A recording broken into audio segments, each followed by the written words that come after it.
मित्रांनो, गेल्या काही दिवसांपासून अशा बातम्या येत होत्या की वन प्लस आता बंद होणार आहे का. कंपनीने एक दोन देशांमधले ऑपरेशन्स बंद केल्यामुळं या अफवा पसरत होत्या. पण वन प्लस इंडियानं भारतात तरी कंपनी बंद होणार नसल्याचं सांगितलं होतं. त्यातच आता त्यांनी आपला नवीन वन प्लस नॉर्ड 6 हा फोन भारतात लॉन्च केला आहे आणि यामध्ये त्यांनी भरभरून फीचर्स दिलेत. हा फोन कसा आहे, त्यात काय काय दिलं आहे, किंमत किती आहे आणि सगळ्यात महत्त्वाचं म्हणजे हा फोन व्हॅल्यू फॉर मनी आहे का, हे सगळं आपण आजच्या व्हिडिओमध्ये पाहणार आहोत. पण व्हिडिओला सुरुवात करण्यापूर्वी तुम्ही जर नवीन असाल तर चॅनलला सबस्क्राईब करून घ्या. मी सुदेश आणि तुम्ही पाहताय टेक भारी.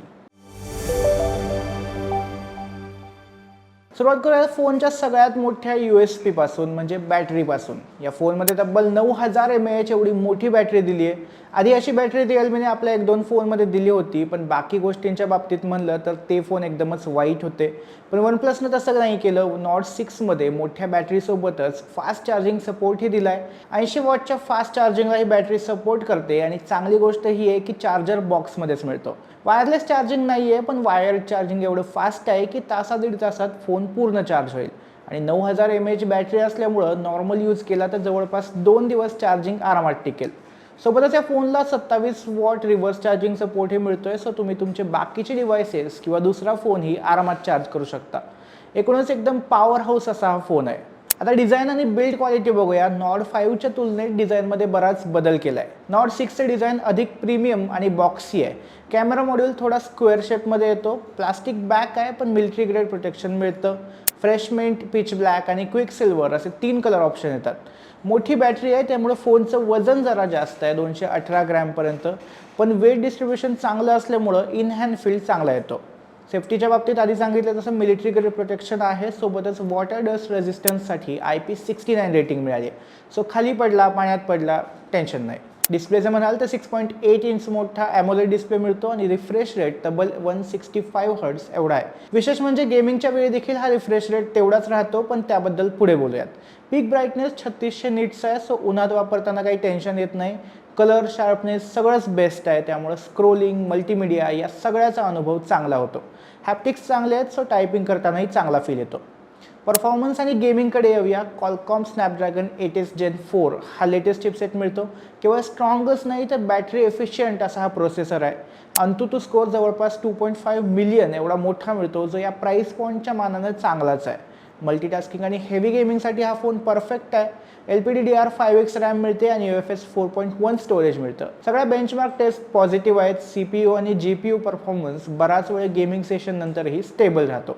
गेमिंगच्या बाबतीत स्पेसिफिकली बोलायचं झालं तर BGMI सारख्या गेममध्ये सलग 1 तास 165 FPS पर्यंतचा स्टेडी आणि स्मूथ गेमिंगचा अनुभव मिळतो.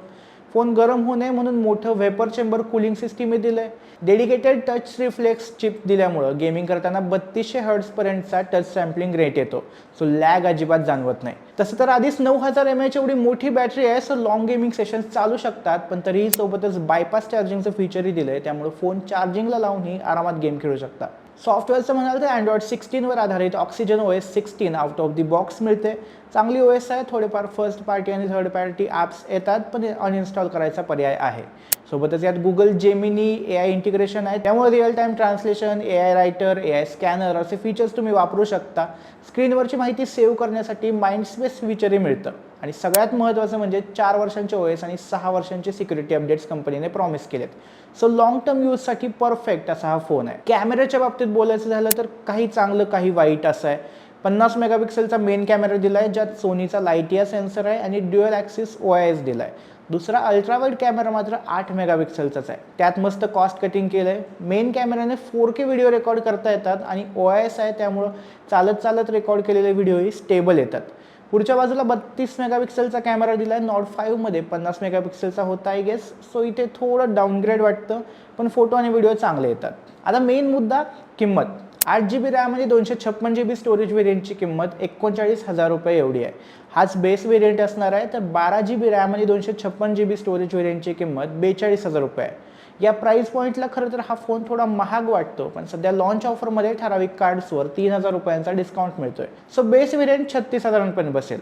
आताच्या रॅमच्या वाढलेल्या किमती आणि त्यामुळे स्मार्टफोनच्या वाढलेल्या किमती लक्षात घेतल्या तर ही प्राईस बऱ्यापैकी जस्टिफाय होते. कारण यात तुम्हाला मग 9000 mAh एवढी मोठी बॅटरी मिळते, चांगला प्रोसेसर मिळतोय, लेटेस्ट OS आणि AI फीचर्स मिळत आहेत आणि वन प्लसची ब्रँड गॅरंटी मिळते.